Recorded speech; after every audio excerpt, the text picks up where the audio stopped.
We are honored and pleased to have Frank Allgöwer giving this semi-plenary talk. As you can imagine, I'm going to make it very short. Frank is a big name in model predictive control, data-driven control, optimization-based control.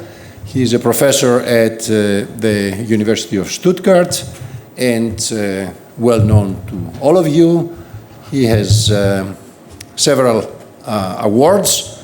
Among them, I highlight one, just the Leibniz Prize. That is a very rare honor.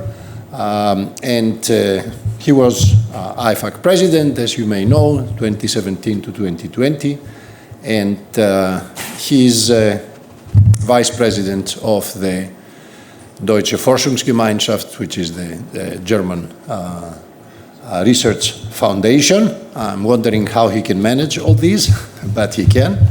And Frank, without further ado, please let us have your semi-plenary talk with the very nice title, Event-Based Control, When to Act, When to Wait, and Why It Matters. Okay. Thank you very much. Thanks very much, Marcos. Thanks very much for the kind introduction, and very sorry for the setup problem here. I will speak faster, or about less things probably. That is hopefully the second of those. So I was introduced with database control, MPC. Today I will talk about something totally different, namely event-based control. And in event-based control, the idea is really that you do not have continuous transmissions, but you only transmit information from your plant to from your controller to your plant when it matters. And this is what we are going to talk about. So this is a very rough and very simplified picture of the history of control, and from a very single perspective, namely that we have three phases of control. First, 100 years back, controllers were realized analogously. So they were realized as electronic amplifiers. So we had a continuous plant, continuous controller, and theory that could deal with continuous signals. Then 50 years later, we essentially had the space program, and people said we need more complex controllers that were then realized on computers. Computers only need a certain time to execute, and so you needed to sample your system. So you could not process a continuous stream of information. That led to discrete control and all the theory that goes with it. Then in the change of the century, we had yet another change.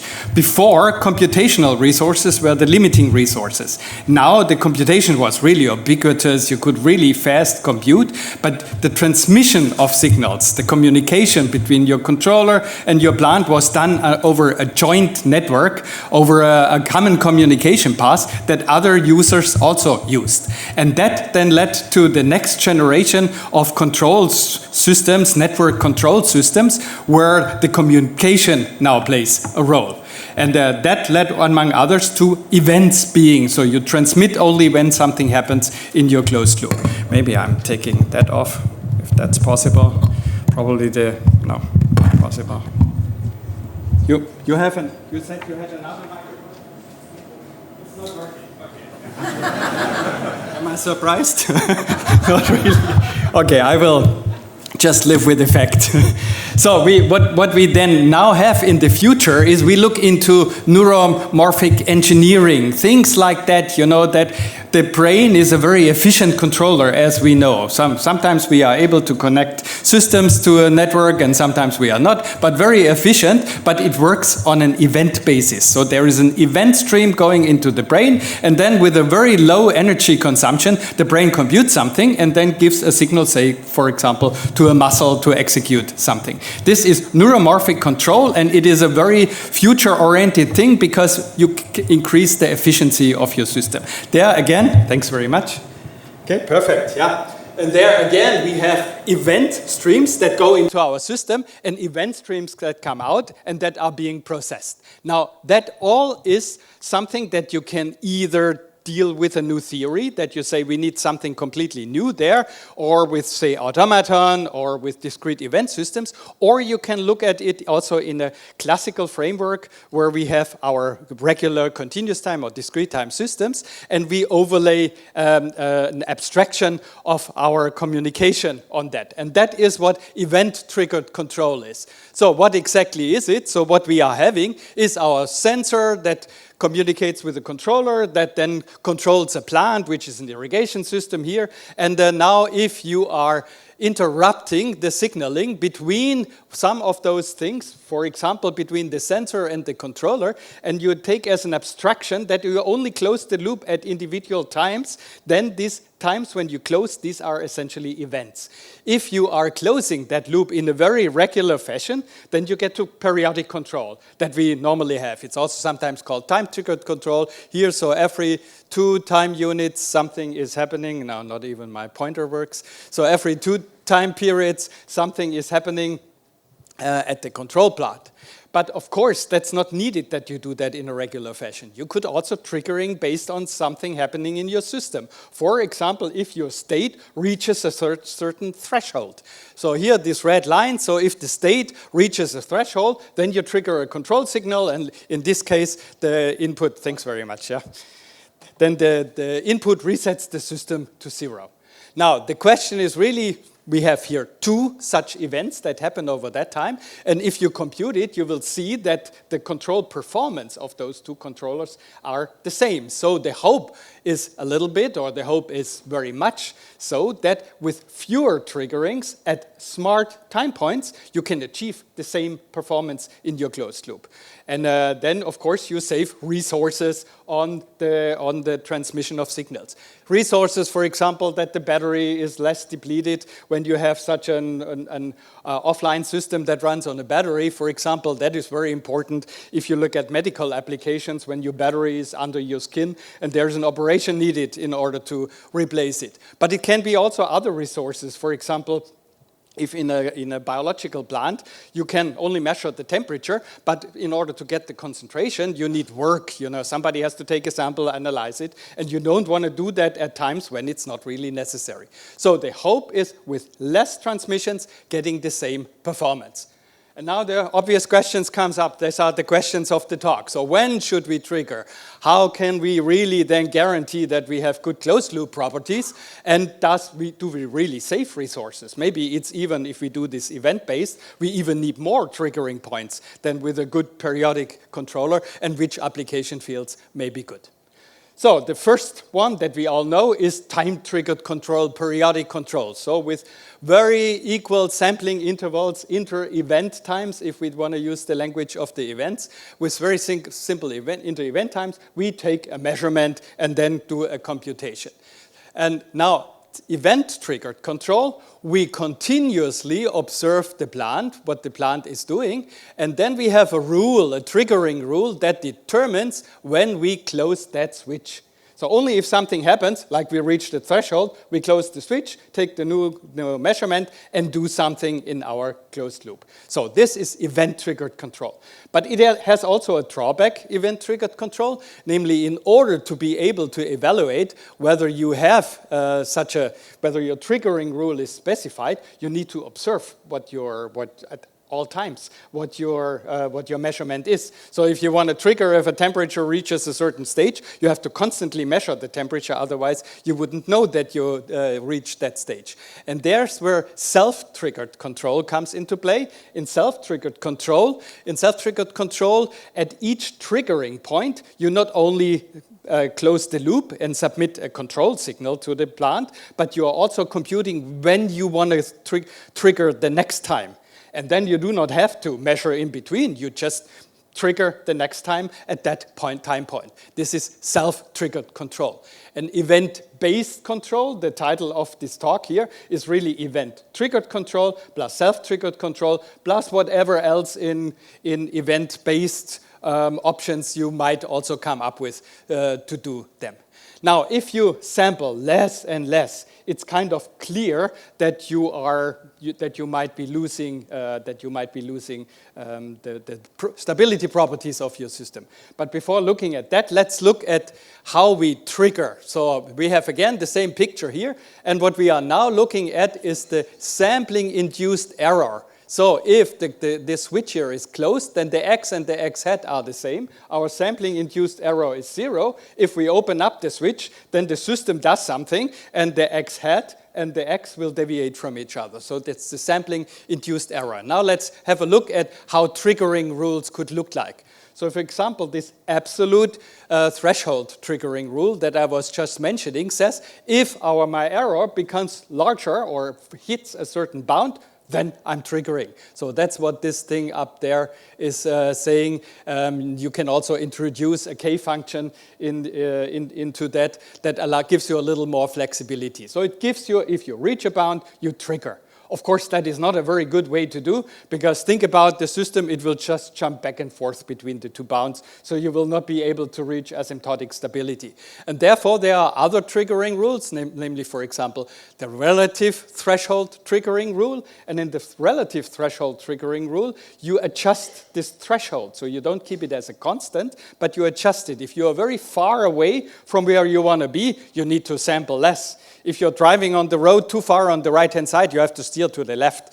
So it doesn't really matter how exactly you do that. But when you come closer to where you want to be, you trigger with another level. And that is what we see over here. So we have this height of the triggering depending on the state where we are.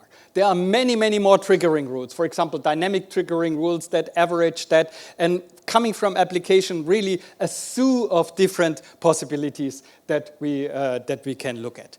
Now, the thing is clear. If we compute our controller such that the closed loop is stable, so if we compute the controller down here, assuming we have no triggering in between, then if we trigger less and less and only close the loop at certain places, then we will at one point go unstable. This is kind of clear, and here is a very simple example that will show up in the talk at different places. An inverted pendulum, but an inverted pendulum that is connected through a network simulator.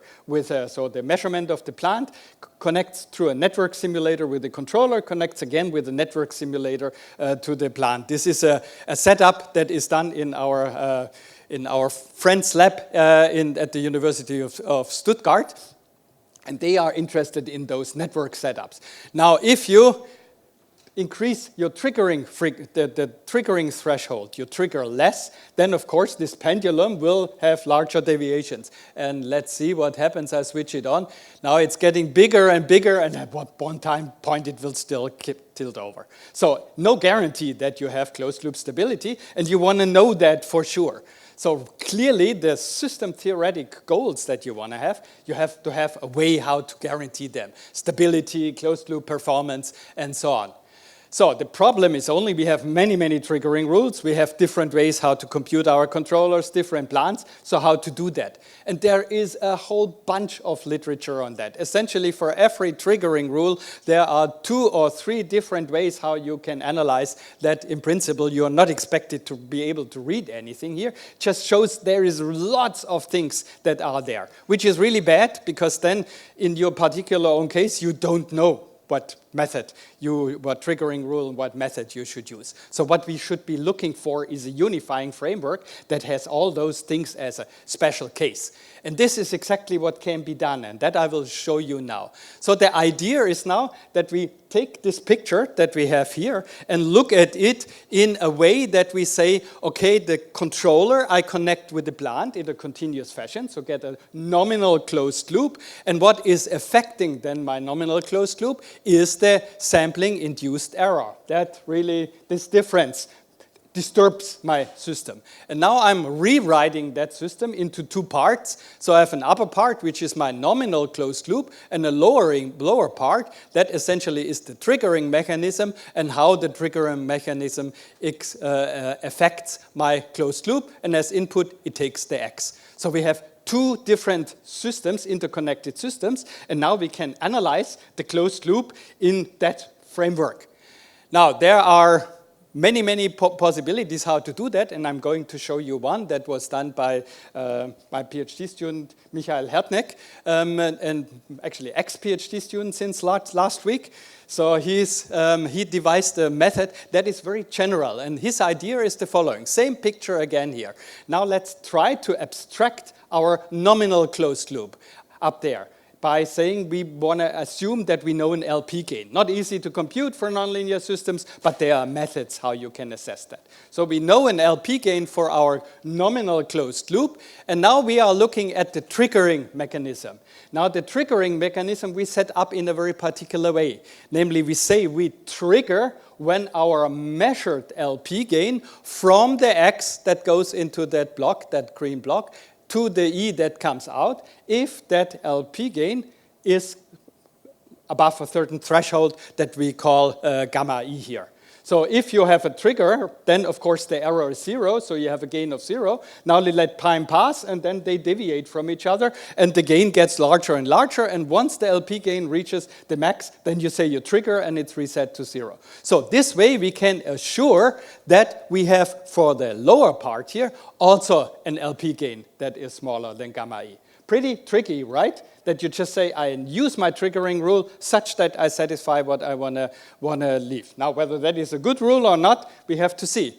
But clearly, the closed loop is now very easy to analyze. We have two systems that have an LP gain bound, and now we know from small gain theorem that we have stability and even LP performance, if you want, so if the gain is smaller than 1. So clearly we have nice properties of that, but that's not the reason why that is a nice method. But the reason is that all these triggering rules, or almost all the triggering rules that are out there, can be seen as special cases of that LP framework. For example, if you look at the absolute threshold triggering rule, that would be just using P equals infinity and gamma E equal to 0. And you can buy varying the P and the precise setup. I was not absolutely precise here. There are more parameters to that LP gain. But if you vary those, you get all the other ones as special cases. So this is a generalizing approach how you can look at all those triggering rules and can analyze the closed loop. Now, Michael also came up with a second method that is limited to linear systems. So same picture, now linear systems that we have. And the idea is now that we look again at this interconnection, but we look at the interconnection as a nominal system and as an error. We just think of it as an error, and we describe the error via IQCs. So I don't want to say anything about IQCs. There are some people in the audience that know very well about IQCs, and you can formulate a lot of things, and the advantage of that framework is that you can not only guarantee closed loop stability, but you can also design controllers, specify performance specification, and really design your triggering rule in an IQC framework such that you get a desirable closed loop. So this is even more general than the one before, where you really have lots of possibilities of how to design your controller. And again, the closed loop properties comes from this IQC framework that we have.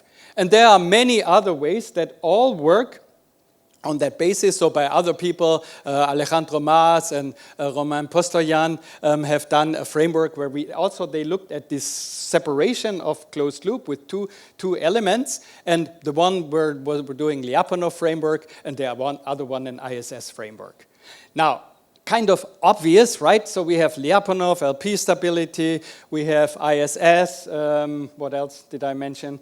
So these are all things we can include in the dissipativity framework. So all these are, again, special cases of dissipativity, and so you can formulate everything in the dissipativity framework. And the nice thing is you have now, with your supply rate, lots of possibilities how to play around and devise even new triggering rules that give you new closed-loop properties for your system that go beyond all those triggering rules that we had before. So it's a very nice, very general setup in which we can prove that if we have certain triggering rules, that in the closed loop, we satisfy the properties that we are after.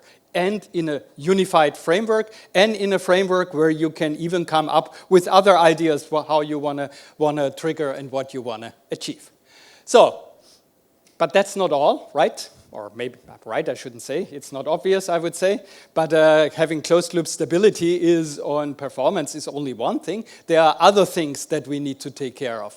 And one of the things is the so-called Zeno behavior. And here you see again in simulation the inverted pendulum from before. And it's triggered with a relative threshold triggering rule. So that gets the triggering threshold gets smaller and smaller once you reach the point you want to go to. And what happens is the system freezes. So you are not able to continue computing your controller. What is going on? So on the lower picture, I show you the inter-event time, and that goes down and down and down, goes to 0. And in a finite time, we have infinitely events now that should be executed. Of course, infinitely events in a finite time won't work in a computer, so we cannot do that. As we are increased, this would be a slide I could skip, Marcos, but I'm not. So this is Zeno of Elea. Zeno is a Greek, actually living in Italy in asylum, and so he belonged to the Elean school, a pre-Socratic school, and they believed that the whole world is unchanging. It's a single, unchanging, undividable unit. The techo in old Greek, the one. And all movement, everything that we see around us, is only an illusion. So if you see a robot moving, if we see people quarreling, having a war, it's all an illusion. It's, of course, a very nice thing that if you have a philosophy like that, then everything doesn't matter, right? It's just an illusion. But maybe it's not true, but they proved it. And how did they prove it? So Zeno proved that by showing paradoxes. So not only one, but several paradoxes. And one of the paradoxes goes like the following. Achilles, the fastest warrior in the ancient Greek, he was racing a tortoise. And because the tortoise is a little slower than Achilles, a lot slower, the tortoise gets a head start. So they start out and start racing, and then Achilles very quickly reaches the place where the tortoise was. Let's call this an event in our language. So it reaches that place, but by that time, the tortoise has already moved a little bit forward. So we go back again, Achilles starts racing, and by the time it reaches where the tortoise was, second event, the tortoise moved again, and so on. Clearly a proof that Achilles will never overtake the tortoise, and therefore all this movement is control, dynamics, whatever, is all just an illusion. Of course, so it was a good philosopher, but it was not a good mathematician, probably at that time. So it didn't know about this infinitely many sequence that converges to a finite element. So what we need here, and this is the effect that we are having here, Zeno behavior, we don't want to have this Zeno behavior. And how we can avoid that is, for example, by having a lower bound on our sampling interval. If we have a minimum inter-event time, then we can avoid that. And there are essentially two ways how to achieve that. One is time regularization, the second one space regularization. In time regularization, you're just saying the minimum time I'm willing to sample is a certain amount. I'm not sampling faster than that, and you compute that in such a way that your closed loop with a periodic sampling of that rate is giving you the properties that you are after. So, and if you now look at that, so details are in the papers, but if you look at that left, we already know, it's without this time regularization, the computer will stall, and to the right, we see it really works, and we get an asymptotic stabilization of our pendulum as we expected. So you always have to add that in order to have a good closed loop or satisfying closed loop properties. So, but let's now go a step back. So for the time being, we know how to take this sampling, this inter-event creation and event effect on our system into account and prove closed loop properties, but we were doing that with a certain hope. We were doing that under the assumption that we get less sampling instance, right? That was our expectation. If we would get more or would need more event-triggered sampling, then we are better off doing a sample data approach to our system. So do we always get a better performance when we are dealing with event-triggered control. And that is the key insight into that problem. So if you do event-based control, you cannot only look at the control goals, but you also have to be very specific of what you want to achieve on the resources. So I want to sample less or I want to sample more leads to a different solution in your system. So on the resource side, we already have the Zeno behavior or the minimum inter-event time. This is already one of those things that we have, but we have to do more. Now the question is, can we look at the interplay between control performance and an average triggering rate reduction? So in event-based control, we don't have regular triggering. We have to look at a long sequence and take an average. And if on average we are better than time-triggered control, periodic control, we are happy, right? If we are not, then we lost then we have a drawback. So is event-triggered control always better than time-triggered control? Or you can also formulate that differently. So when we transmit equally often, so if you compute our periodic sampling rate such that we get on average the same sampling numbers, do we get a better performance with event-triggered control or do we not get them? And that is a question that was already investigated long ago. I would say that was also the start of event-triggered control theory, at least by Carl Ostrom and Bo Bernhard-John in 1999. So they looked at a very simple system, a single integrator that was just was affected by white noise. They looked at the variance, the average variance, as a performance measure, and whenever there was a trigger, and the trigger was if you reach a certain threshold, the one in this red box at the top, so an absolute threshold triggering rule, whenever you reach that, you are sampling, and your controller is a very simple controller, you're just resetting to your 0 point. So you trigger and you reset to the original point. This is how those graphs over there were generated that you have seen already before. And now it's possible to analytically compute the performance that you get with periodic control and with event-triggered control. And they have shown in 1999 that periodic control is always a factor 3 worse than event-triggered control. So always a factor 3. So event-triggered control, you get 3 times as much performance if you sample in exactly the same way in that setup. So event-triggered control systems that outperform periodic control, they are called consistent event-triggered control systems. So this is a term that Duarte Antunes has introduced and that stick around. So these are the good event-triggered controllers, which already implies that there are bad ones. And you can see that if you change something in your setup, and this is was done by David Meister, who's sitting here in the front row and looks critically at me the whole time. So I'm getting nervous here what I'm saying. So he just changed the setup and he said, let's look not at one integrator, but let's look at a whole network of integrators. We have an all-to-all connection between those integrators, and now we are solving a consensus problem. We do exactly the same. We have the white noise on each of our our agents. We look at a similar performance problem, namely if for the event triggered, we look at if one of the agents goes beyond the threshold, we say all of you agents trigger, and triggering means again the same, having an impulsive controller on your system, so setting them all to the same value at that point in time. So it's a consensus problem. So it's very similar to the one that we had before, but now if you look at the performance of those, it turns out that event-triggered control is worse than time-triggered, the periodic control. At least if you have enough agents. For all Douglas Adams fans in the audience, the number of agents that you have to reach is 42, of course. After that, the event-triggered controller is worse. So, hey, this is a case where it's worse. But if you take the exactly same setup and now trigger in a different way, so if you are not triggering when the first agent reaches the threshold, but you trigger if the average of all the agents is reaching the threshold. So you're not looking at one, but the average, if that gets bigger, then it is again that you can show explicitly, analytically, that's what David has done, that event-triggered control is always better for any number of agents than time-triggered control.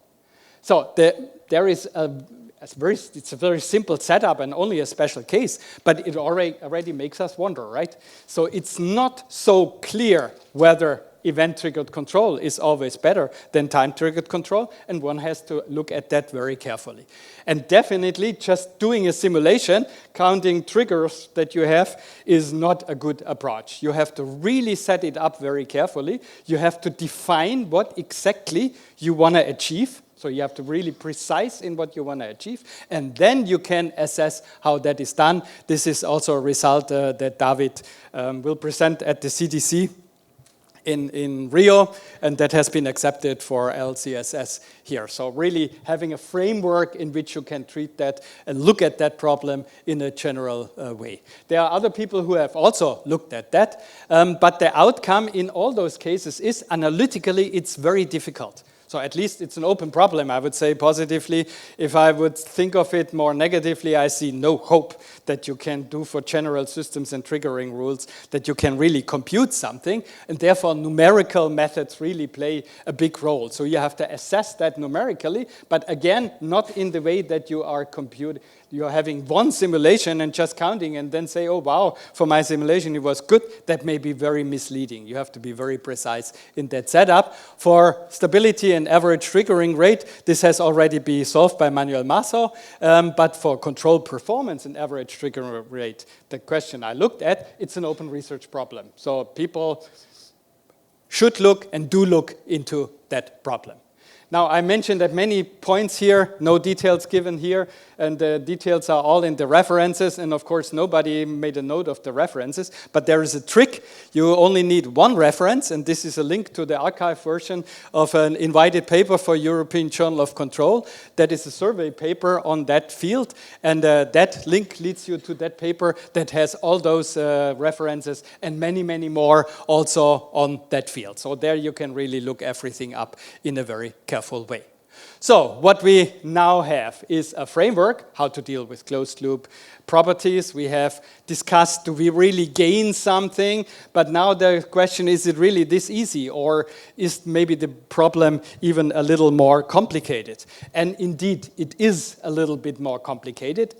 But these complications you can take care of by having knowledge about your special setup. And I now want to talk about one special application field, so really broad field, so that's not one application, but really a field, which is network control systems. I also started out with network control systems, right? What are network control systems? We have plants and controllers, but those are now connected through a shared communication network. So there's not only not your network or your cable that you own, but other users, other applications also have access to that network. And you want to have properties for your closed loop. Even so, other people also use that network, and the network at times may get busy and your transmissions may not be successful. Where does that play a role? For example, in car platooning or in drone swarms, also in satellite networks. So there are tons of applications, and people have looked at those in the last 25 years in a very detailed way. So what is the setup? So we have this shared medium, for example, a bus in your car that you have that connects all these devices and sensors and controllers that you have in your car. And then you have not only one plant, but you have many, many of those plants. Like, say, for example, our irrigation system, and you have tons of them. You are really rich, have a huge garden, and you want to have that connected through a bus or whatever, a Wi-Fi network. And now the situation is different, of course. Of my own performance depends not only when I trigger and what I trigger, how I do that, but also on what the others do in my closed loop. And that is a difficulty that we have to take into account. And clearly, we cannot assume too much about the other agents in our system. So we have to really find a way how to be able to deal with that. Now, the way what you have to do, in addition to what I showed you before, is you have to think about how this information exchange is connected to your shared medium. That is the so-called MAC layer that you are having. MAC numbers, you all know when you buy a mobile phone, you get a MAC number. Every device has a unique MAC number in the world, and that is really used for, on the lowest level, for each device to be connected to the layer. On this link layer, there are so-called MAC protocols that determine when you can write to that network and when you are not allowed to write, or what happens if the network is busy when you are trying to send something. So that is the so-called medium access control layer. So let's assume we have two control loops, simply, and we have events that we are triggering, and we have computed all our event triggering rules such that everything is fine. When we trigger, the signal is received at our plant. We have a closed loop that is stable, no CNO behavior. We have done everything right, but now it may happen that if we are triggering too close together, then we are having a problem. So each transmission of your information that you are sending requires a certain amount of time. That's the length of this 1 tube that I show here. If you send them at different times, no problem. You can just access the medium and they go together. But if they are too close together, so if you're sending while somebody else is on the network, or even you yourself are sending too often, you're triggering too often, then what happens, and that is what the MAC layer does. So for example, the most simple protocol, it's called Allgöwer protocol, that just says if two people try to use the communication resource at the same time, discard all of them. So you just cancel them and send back, sorry, I just canceled your signal, send it again. And there are many, many different ways how to do that. You may all know the IEEE 802.11 protocol for Wi-Fi. This is the same thing, so there are all these different protocols that do that. And now the question is, what will happen in our closed loop? So if we do our controller, our event-triggered controller, according to the book, and now combine it with a network, and the network will be busy, what will happen? Will we have a closed loop that is good and does what we want to know? And so here, this is analyzed for, again, a simple problem, the one that we showed that before. Here is the control cost that we want to achieve with periodic control and with event-based control. And we already saw that in the single case, when we have only one plant and one controller, then we get a factor 3 better performance. So down is better with our event-based controller. On the x-axis, we have the network load. The network load is the quotient between the nominal transmission time, how long I need to send one piece of information, and my average inter-event time. So clearly, the nominal transmission time is something that is fixed. So you set up that my information requires whatever, 0.1 milliseconds to transmit. And then what we are varying is the inter-event time. So smaller inter-event time means I'm sampling more often, I'm sending more of those signals, and that also means my network gets more and more busy, right? If everybody sends more, and the end of that is when it is 1, so if the average inter-event time is the same as the nominal transmission time, then at least in a time-triggered fashion, you cannot have a solution, right? Because your length of your packet is as long as the one that you have on average. So now let's look how that goes. So we already know it's a factor 3 better event-based control, but now if we increase the network load, so if we make the sample more often, for example, by reducing the threshold, then we sample more often. And as you can see here, independent of which MAC protocol you are using, so the red curve here is the periodic control, that stays the same, and then the event-based control, after the network is busy at a certain point, then it grows.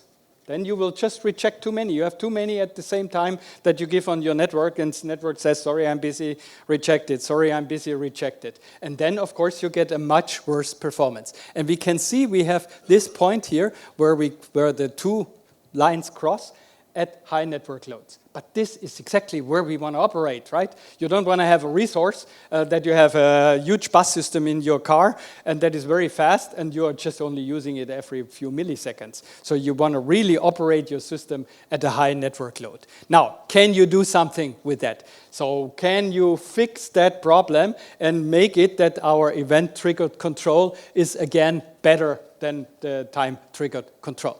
Now, that's the setup that we are having. So different plants, different controllers connected through this shared network. The problem is the limited bandwidth, and we get congestions, delays, dropout, package losses, things like that from that. Now, if you have a network manager, somebody with whom you are asking and saying, hey, can I transmit something? And you use that in a nice way, then you have the chance to operate that network in a better way. And this you can really do. So this is the first approach. I will show you 2 solution approaches, how you can really solve that problem and make event-based control better than time-triggered control. And the first one is using self-triggered control.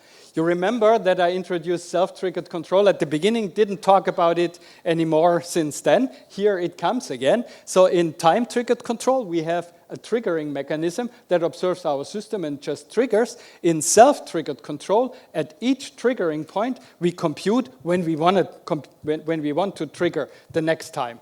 So we have an idea. The moment we trigger our signal, we can tell that network manager, hey, the next time I will trigger is in 2 seconds. The next time I will have to trigger is in 5 minutes. So that you can do. And of course, that you can use. Now such a network manager can schedule your transmissions. So here's again the time. So you subdivide the time now into intervals. And at each point in time, so at time 0, this is when we have our last event, when something happened. Then everybody says, hey, the next time I want to trigger at 4, 5, 2, 7, 6, whatever. So you have deadlines. And then the network manager has even a degree of freedom. It can say, hey, I can satisfy all those specifications. But for example, here, the deadline for package 2 is only back there. So you can also put that transmission for your second plant at a later stage. That is also possible. So you have a scheduling freedom that you can use. And that allows you then to use your resource in a very efficient way. Only those plants and controllers that need the transmission at that time, they can send. The others don't need that, and they don't need to send that. So STC makes the event-triggered control predictable, and this way you can get a very good behavior. A second approach is the following. So you use traffic specifications. So the most one would be that you subdivide your time into windows, and you're telling all the plants and controllers agree that they sample the most 3 times in each window. And you choose that such that you get a sustainable rate, so it's possible. So in each window, you allow somebody to sample so many times. If you are beyond that, you are not allowed to sample anymore. And it's clear, this is something that was done in Eindhoven, you can prove that the closed loop will be stable. But nevertheless, you give just everybody the same amount, whether they need that triggering rate or not. And that can be taken into account with a different traffic specification. And this is so-called token bucket traffic specification. So the idea behind that is you try to model how your communication works. And you say we have a bucket in which there are tokens, and each time I want to transmit something, I have to pay. I have to pay 3 tokens, let's say. And now this bucket empties over time. Empties when you want to transmit, you always have to pay, but you have a constant rate that gives you that fills up your bucket again, which is again connected to this sustainability, how much on average people can transmit. And now if you have really need, you can spend your buckets if your bucket is full, right? You spend your tokens if your bucket is full. If you don't need, you save them up and you fill up your bucket for the time when you need it. Now, this gives you, again, a predictability. So we have our plant and our token model now that tells us how much usage of the resource I'm having, and now we can schedule everything. And as Marco said in the introduction, I love MPC. So clearly MPC is a very nice solution that you can use in that respect. So what we are having is we have a cost function, what we want to achieve in closed loop. We have our system dynamics with constraints, with everything, with our sampling behavior. And then we also model our communication. We model it through this token bucket specification. where we have a bound on the bucket cannot be fuller as a maximum, and a bound at the bottom, you cannot have negative tokens in your bucket. So you have constraints. MPC is very well able to deal with constraints, and then we can now really predict. So at a certain time point, we look with our MPC controller into the future. We want to minimize a cost function. But we not only use the U as our input, but we also specify when we want to submit. So only when it's needed, you are submitting. If it's better that you save your tokens, then you save your tokens for bad times. So you look ahead, then you use a so-called rollout window in which you really do what you predicted, and then you shift everything, and as you can see, of course, things change due to disturbances, whatever, and then you can plan again ahead. And that gives you really nice properties in the closed loop if you are adding terminal ingredients. So everybody in the MPC field knows that if you have an MPC controller, and that MPC controller, you're just applying it plain vanilla, it's not even a stabilizing controller normally. So you can go unstable, but what you have to use is so-called terminal weights and terminal constraints on your system, and then you can prove things. And in the PhD thesis of Stefan Wildhagen, he has shown a way how to compute those terminal ingredients so that in the end you can prove that you are really getting stability and of course performance in your closed loop, but also that you satisfy your constraints on the traffic specification. So you're optimally using things. That has, of course, huge advantages. We know for sure we will not get a congestion in our closed loop. We know that we are stable, and we have a lot of flexibility and generality. So we can have bursts of transmission when we need them. There comes a disturbance, then, hey, I'm sampling very quickly. And if nothing happens, then I'm just saving my coins and not do anything. So, and with the proof, that is the nice thing. And here you can see exactly that, again, with the network simulator. What you will see is very boring, just that the pendulum does not fall, right? But what's happening in the background, there is a different network usage. So there will be the network that is simulated by the network simulator is sometimes very busy, sometimes not so busy.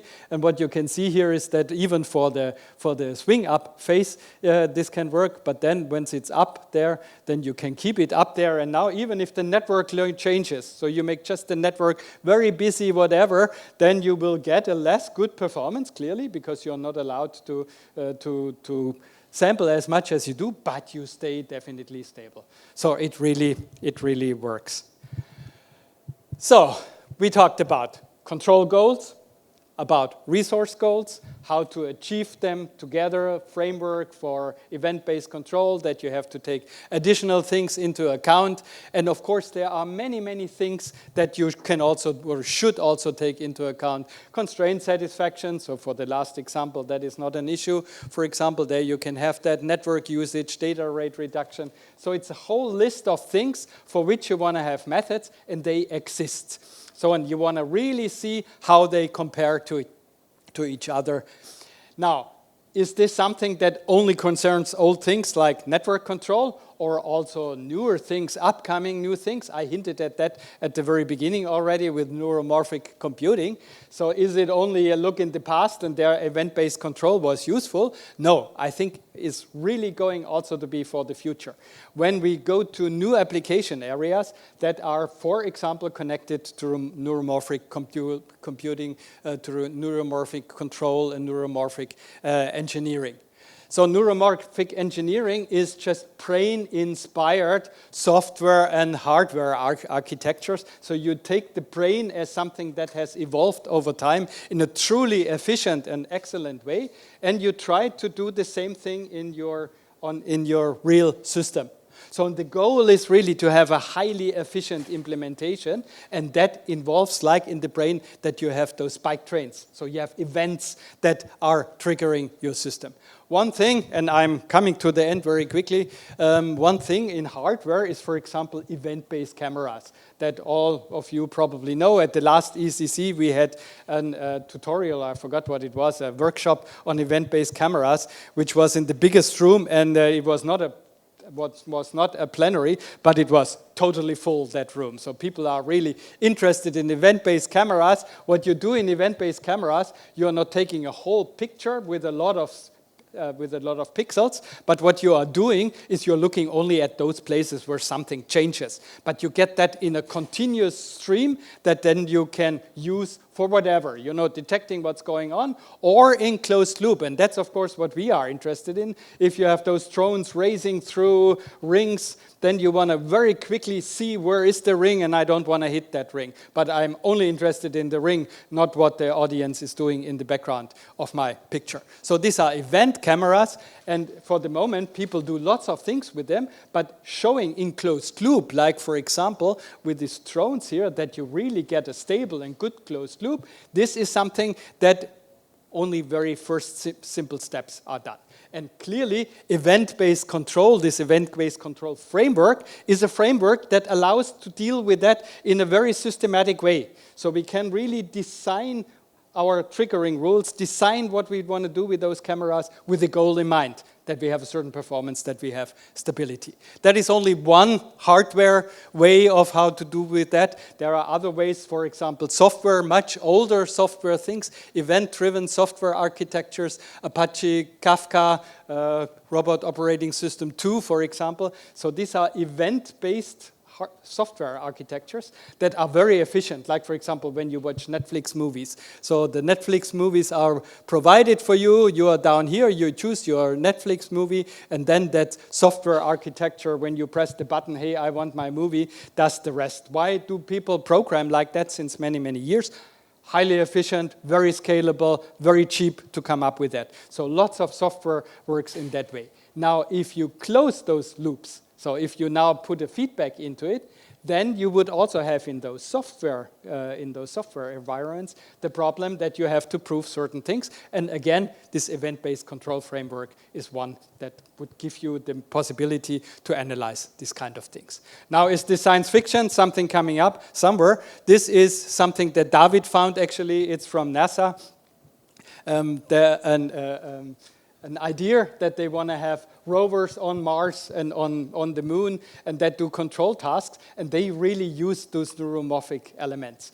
And they really look at things in a closed loop. They do not do so in a way that they can prove properties. But I would say on Mars, it's even more important that you have a controller that gives you a guaranteed stability and not explode or break down or fall into something. So yes, you want to have methods how to deal with these future applications in our environment. And let me skip the last one here and come to the summary. So I'm almost within my hour minus the hiccup at the beginning, and I covered almost everything. That means I talked way too fast. Okay, so what did we do? So takeaways, summary for what we have. So we have event-based control goals, but not only our classical control goals, but control goals and resource goals. They always come together. You should not only look at one of them, you have to really clearly specify what you want to have. There is, for the event-based control, if you want to analyze it, there are frameworks, very general unifying frameworks with which you can analyze those systems for nonlinear systems in a closed loop way, and you can prove system theoretic properties. When it comes to whether it makes sense to do it, it gets much more complicated. So I showed you examples where sometimes it works, sometimes it's worse than if you do periodic sampling in your system. So you have to be really very careful what you are doing in that respect. Now, when it comes to applications, I would say this is not methods of the past, but this is something that will be very useful in the future, because we will get ever more energy efficient in our realizations, even here on Earth. So we will really have that we want to do something only at those times when it really matters, and that we have, for example, in this neuromorphic engineering, but also in many, many other areas. So if you're interested in more details of the talk, then here is again the link to that overview paper. Here is also the list of papers of results that relate to our own work that I mentioned in the talk. And questions. I think we agreed that there is definitely no time for questions. So I thank you very much for coming here. Sorry again for the hiccup, and have a fun ECC.